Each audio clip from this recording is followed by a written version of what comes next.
Hello, everyone, and welcome to another edition of Light Camera Author. I'm your host, Jim Juno. Today we are talking music. And when most people think about punk rock, they picture ripped leather jackets, safety pins, loud guitars, and a movement built on rebellion. Kind of like the way I dressed back in the 80s. But far too often, the story has been told through the voices of men. Today's guest, Molly Tai, challenges that narrative by shining a spotlight on the women who helped define and continually redefine punk music over the past 5 decades. Her new book is called Rebel Grrls, and that's spelled Grrls. Rebel Grrls, the real story of women in punk from 1975 to the present, and explores the artists who refused to accept limitations, built communities, and transformed not only music but also fashion, politics, and popular culture. Molly Tai, welcome to Lights Camera Author. Well, thank you. Thank you for having me. It's a pleasure to be here. Well, thank you for being here. I appreciate it. Now, what inspired you to write Rebel Grrls? At the time, I had the idea to write Rebel Girls quite a few years ago. It's been a sort of labour of love for a little while. I was a blogger at the time and had started to write for some websites about music. So it was kind of the beginning of becoming a music journalist. And punk music was my specialty. So that was what I wrote about mainly. And I was also really interested in feminism. I was already working in the violence against women and girls sector. So I was already working supporting women to escape abuse and violence. So I was also very keen to tell that women's stories and give voices to women's stories. And so the book started off, it was going to be a story about, well, a book about some of the inspirational women in punk, i.e., the musicians, Susie Sue, Debbie Harry, Polystyrene, Kathleen Hanna, all of those kinds of, really well-known and inspirational figures. As I was kind of planning what that would look like, I thought that that had perhaps been done before in some ways, and I wasn't sure what I was going to add that would be a new perspective. There'd already been quite a resurgence and an interest in the women that made the punk movement from the musician side of things. And I thought, well, I'm not a musician, I'm a fan. And actually, we're part of that story too, and have held and supported the genre and these scenes since it started, running fan clubs, buying records, going to gigs, and supporting the band. So I thought, why not tell that story instead, the story of the fans? Yes, indeed. And you mentioned some of the people I used to listen to all the time. Susie Sue of Susie and the Banshees, Deborah Harry from pre-Heart of Glass Blondie. A lot of people a lot of people don't realize that Debbie Harry and Blondie, they were a punk rock group before Heart of Glass, weren't they? Yeah, and the book has a kind of prologue where we talk about that kind of New York scene that was really around the kind of Andy Warhol factory and around CBGBs and those kinds of Oh, clubs and that scene, and how that laid a lot of the foundations that were then expanded upon and used as inspiration and kind of subverted or upended by the subsequent waves. So yeah, she was an important part of that story, a bit earlier maybe than people think.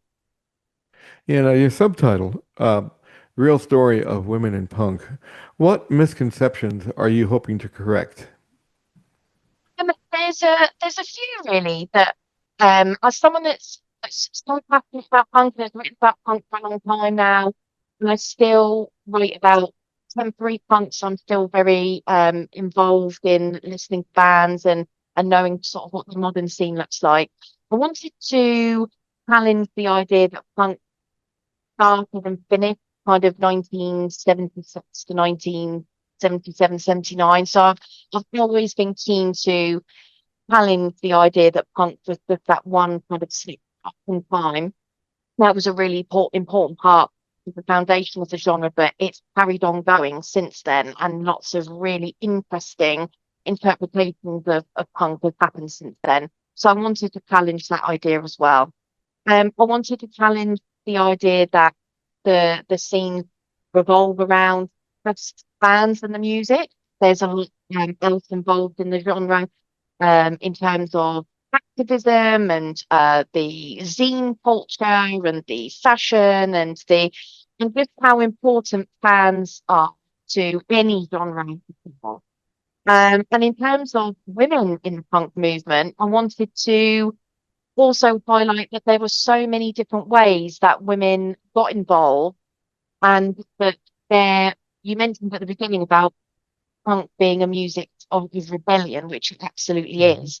But I was really struck by the sentence that I heard someone say that punk was also for the shy girls as well. So it wasn't just about the really sort of looking at the fierceness in women, which it certainly did for some, but also that it was even if you are consider yourself to be quite shy, that there's a lot that was contributed and supported by punk for those people as well. So I wanted to really celebrate punk, but also look at it in a bit more of an analytical way. Yes, and many people, even today, still think of punk as a boys' club. But there were, like you mentioned, there were several women. Um, One that comes to mind is Wendy O. Williams. Hmm. I Yeah. mean, and the Catholic Girls, I believe they were a punk rock band for a while. Um, so how different does the history look when you examine the contributions of women from the very beginning? It depends on the ways and the era and the time that you look at. One of the things that really fascinates me about punk and what I still write about a lot when it comes to punk is how each wave, each scene, each era, in each geographical place kind of it's recognizable as punk and it might be inspired by other places and other times in the kind of punk history.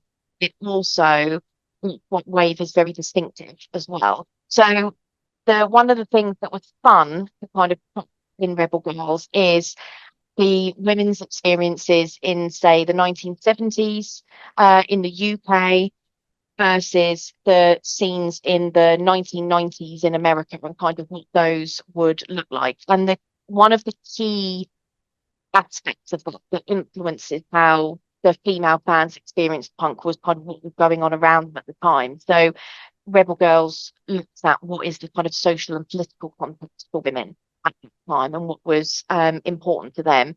So there were things like in the 1970s in the UK, a lot of the women that I spoke to that were around at that time talked about it being such a liberating experience to engage in punk, to look like a punk that required quite a lot of fortitude and bravery sometimes to go out sort of looking really against the grain. But just how freeing it was kind of creatively and musically and socially. And then if you then look at maybe another example like Riot Girl, there was a much more of a musical undertone to it or overtone to that in a lot of places, and that there was also the sense that there was certain things that they were organizing against or fighting against in sort of early 1990s America coming off of the Reagan administration. And Mhm. then if you then fast forwarded another 15, 20 years, and I'm writing about what punk is like for women now, then that means something completely different to young women now thinking about how we process the Me Too movement, looking at how we keep safe online, looking at unpacking concepts like masculinity and things that we might see a lot discussed online. It's really, really a fascinating history. There's a punk history is also a social history, and women's social history is a huge part of that. And it also strikes me that there were very few back in the day, very few women writing about punk rock. So all the stories you were getting was from a male point of view. That's probably true, to be honest, of a lot of music history. There's think you've got what I think I hope is interesting about Rebel Girls is that it's a history that is told by the women themselves. Hmm. and that also that those are women who may not have been asked before about their experiences.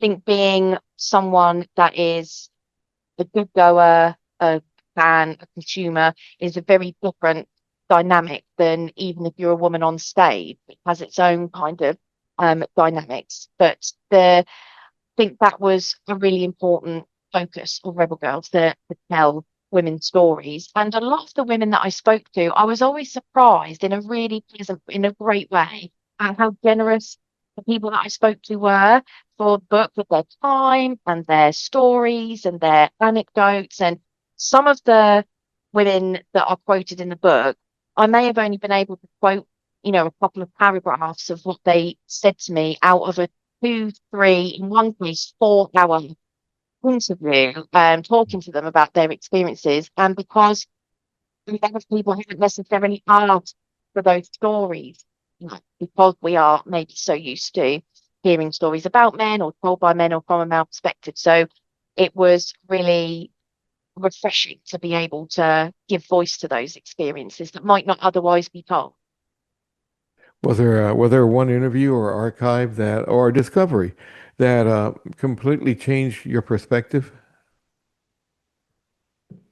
If there was one that completely changed my perspective, I think there were a lot of really interesting points of view that weren't necessarily what I went into, but with no either knowing about or I kind of had different perspective on things. And I was happy that not everybody that I spoke to necessarily agreed with where I was coming from. We were able to kind of say, this was my experience versus that was someone else's experience. But there were some really, really inspiring and interesting stories. So I was really interested in speaking to people talking about their kind of overlapping rebellions that they, in order to engage with punk, they'd have to undertake. So, for example, Lorinda, who I spoke to, who was around in the sort of late 70s, early 80s in the UK, talked about there was that rebellion within punk, being a woman that was into punk also. She came from kind of racially minoritized family. And so it was kind of also doubly unexpected, maybe, that she would be involved in punk. So she also had those kinds of expectations around her as well. I was really interested talking to people like Kelly Leonard and Frances Stewart about the straight edge movement, which is something that I've written about quite a lot before and something that I'm really interested in, and just about how their experiences being female in that kind of cohort of punk was quite could be quite challenging depending on whereabouts they were and what time period we were talking about. One of the ones that I talked about quite a lot as well is the in the emo chapter, talking a lot about women's representation in emo and how that could lead to sort of feelings of internalized misogyny. And there were lots of people that I spoke to, Christy Diaz, Chloe Spinks, in that were very open about being very reflective about the messages that they might have consumed at that point of their life, listening to certain messages in certain music. So there was a lot, every period kind of had its interesting perspectives, and it really did reflect the time period and the place that people listened to punk in.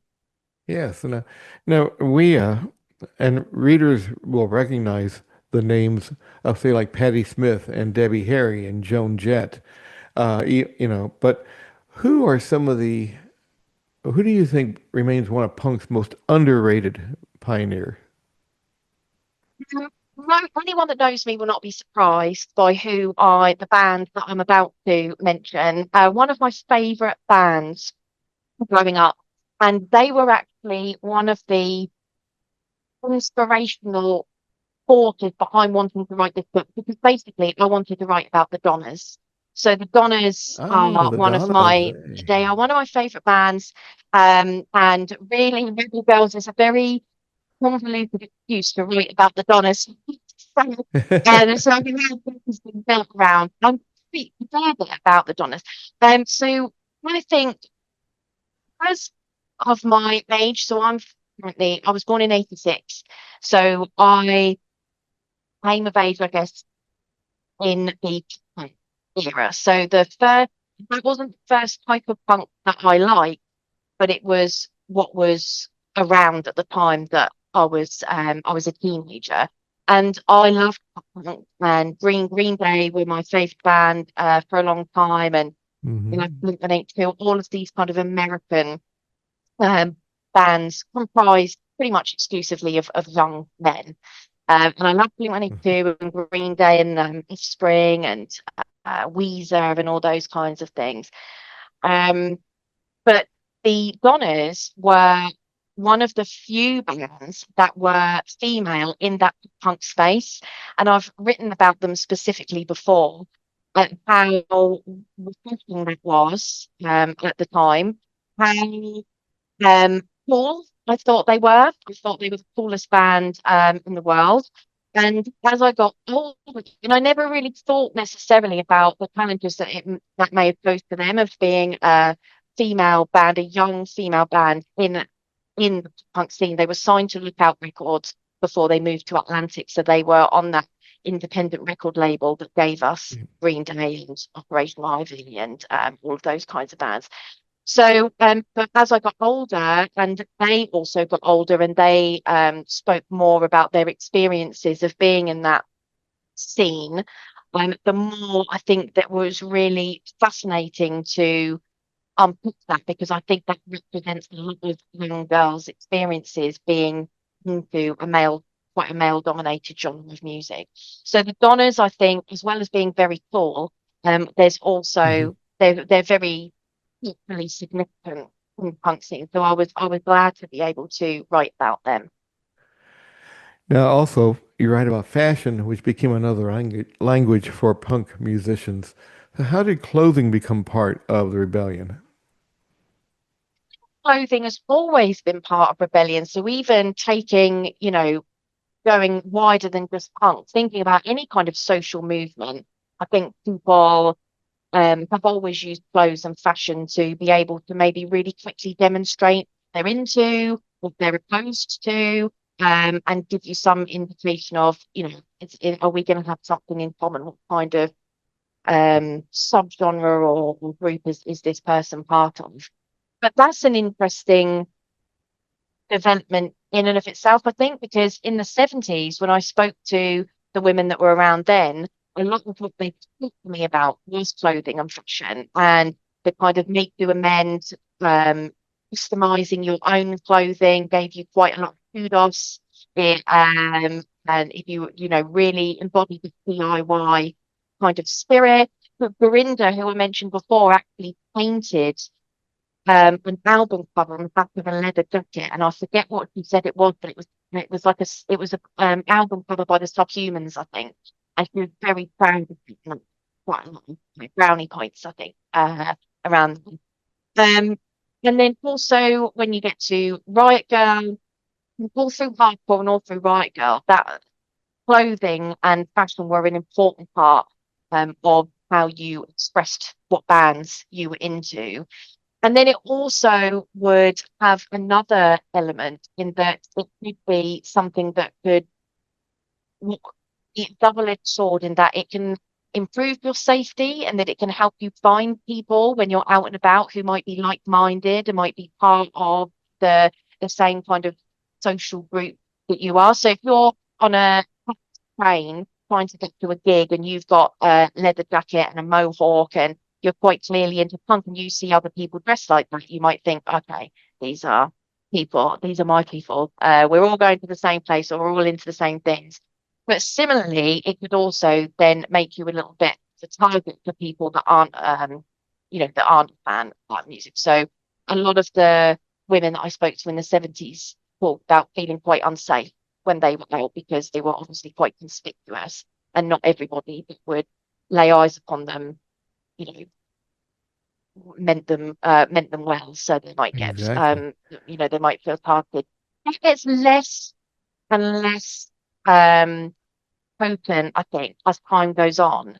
And what is interesting is that when part of the book's focus is identifying that with the kind of birth of the internet or the proliferation of the internet, let's say, in people's homes, then moved punk fashion more onto the high street and into malls. So, like pop that might be where you could go in the mall amongst all of the other sort of mainstream to get the clothing that previously you either would have had to have made yourself or you would have had to have gone to maybe quite specialized places or to find those things.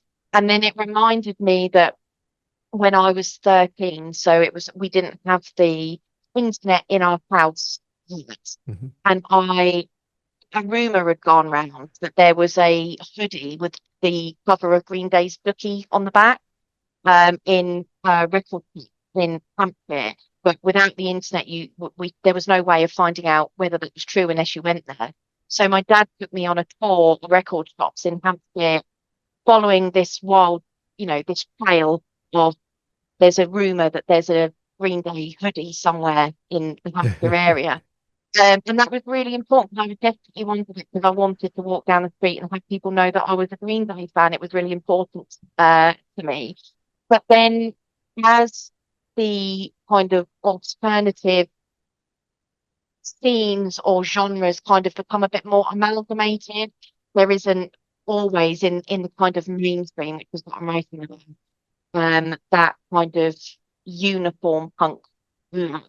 In that now it might just be more alternative.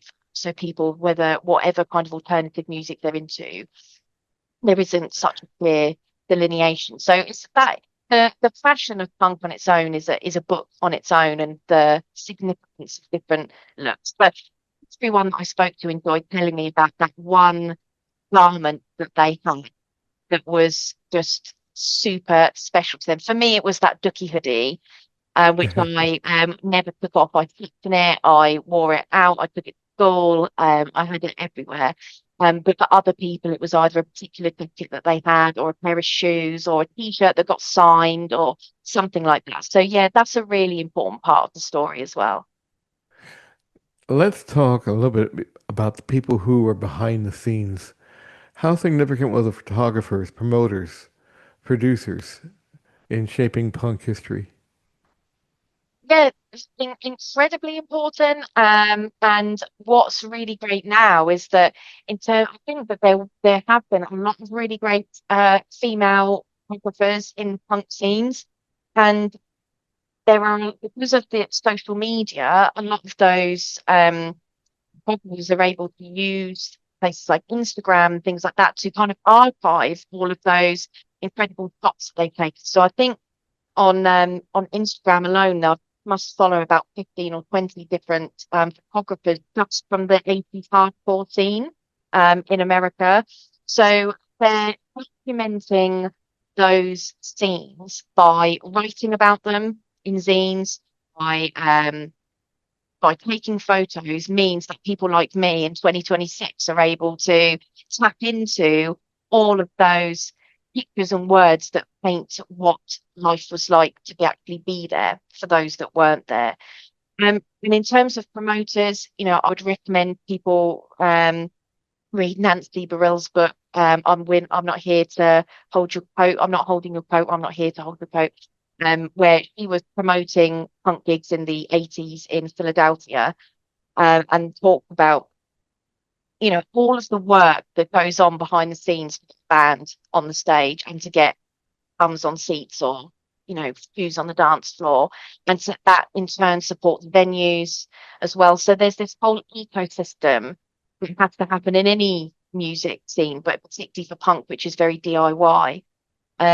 You can't just be a band and just manage to get up on stage. There has to be people running the venues. There has to be promoters getting you to the gigs. There has to be people writing about you so that other people know about you as well. And women have always taken a really big part of that, but it's not always been credited in the way that it should be. Well, the book is Rebel Girls, and the author is Molly Ty. It's an engaging exploration of artists whose influence reaches far beyond punk music. So, Molly, I really want to thank you for being on Light Camera Author today. Thank you so much for having me. It's been a pleasure to speak to you.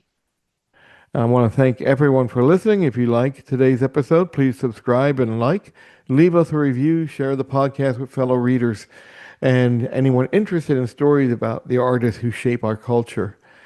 So, Molly, thanks for being here. I am still Jim Juno, and this has been Light Camera Author.